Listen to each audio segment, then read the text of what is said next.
اچھی سوچ. یہ جو بدگمانی ہے نا، برا سوچنا بزرگوں کے بارے میں بھی، لوگوں کے بارے میں بھی، غریبوں کے بارے میں بھی. اگر کسی بندے کو 4 پیسے مل گئے تو یہ کہنا کہ یار پتہ نہیں اس نے کون سا بینک لوٹا ہے، اور اگر نہیں ملے تو کہنا یہ کاہل ہی بڑے ہیں، کام ہی نہیں کرتے. ہر جگہ بدگمانی. یا ایھا الذین آمنوا اجتنبوا کثیرا من الظن ان بعض الظن اثم. اے ایمان والو، بہت سارے گمانوں سے بچو، بعض گمان بھی گناہ ہیں. اچھا سوچیں. حضور نے فرمایا کہ سب سے بڑا جھوٹ بدگمانی ہے. لوگوں کے بارے میں اپنے خیالات کو پراگندہ کر لینا، برا کر لینا، برا سوچنا، بکھر جانا خیالات کا، یہ سب سے بڑا جھوٹ ہے. معاشرے میں جب سوچیں اچھی ہوتی ہیں تو معاشرہ صحت مند ہوتا ہے. پاکستان میں نا ڈپریشن کے مریض کرونا کے بعد 65% کے قریب گئے ہیں. کسی کو تھوڑی سی ٹینشن ہے، کسی کو زیادہ ہے. اب اس میں سب سے بڑا یہ جو ٹینشن کا مرض ہے، اس میں سب سے بڑا مسئلہ بدگمانی کا ہے. آپ ڈاکٹر کے پاس پہلے دن جائیں گے نا، مجھے ٹینشن ہے، تو پہلا سبق یہ پڑھائے گا کہ اچھا سوچا کرو، اور جو رب نے دیا اس پہ راضی رہنا سیکھو. ٹینشن ختم ہوگی. حضور صلی اللہ تعالیٰ علیہ وسلم نا اچھی سوچ لوگوں کے اندر لانا چاہتے، لوگوں کو لوگوں کے حق میں نرم کرتے. رسول پاک صلی اللہ علیہ وسلم ایک دوسرے کے لیے دلائل دیتے. ہر طبقے کی حضور نے عزت بیان کی. مزدور سے، محنت کرنے والے سے کہا یہ اللہ کا دوست ہے. جو تجارت کرنے والا تھا فرمایا جو سچا تاجر ہوگا قیامت کے دن نبیوں کے ساتھ اٹھایا جائے گا. ہر شخص کو اعزاز دیا، اچھا گمان.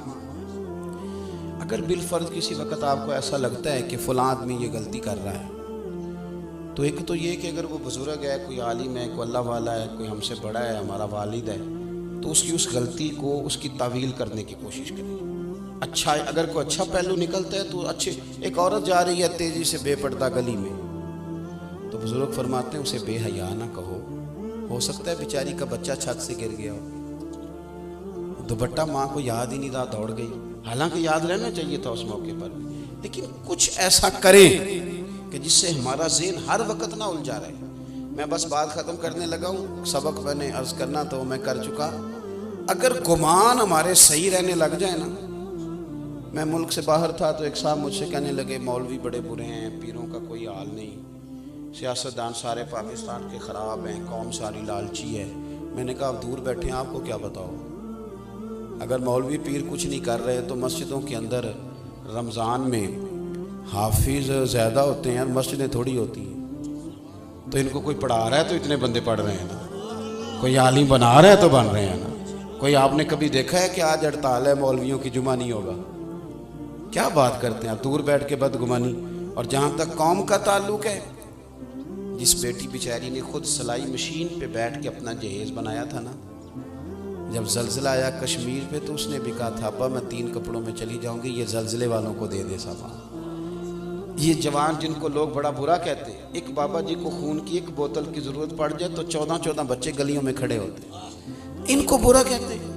ہم اپنی سوچ کو ٹھیک نہیں کرتے. وہ کیا کہتے ہیں، اینک کا شیشہ نہیں صاف کرنا، سامنے والے کا منہ ہی صاف کرتے رہنا ہے. آپ تھوڑی سی توجہ دیں.